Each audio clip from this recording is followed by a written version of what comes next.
Geldim kəndə, bilirdim qız harda yaşayır. İzlədim onu.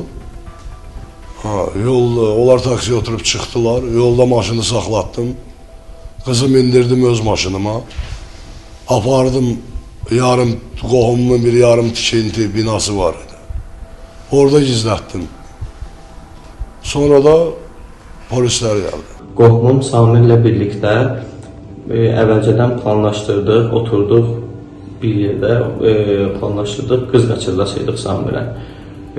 Sonra qızın evini izlədik, hardadır, necədir. Sonra maşına mindiyini bilib, arxasınca düşüb, maşının qabağını kəsib, saxladıq maşını.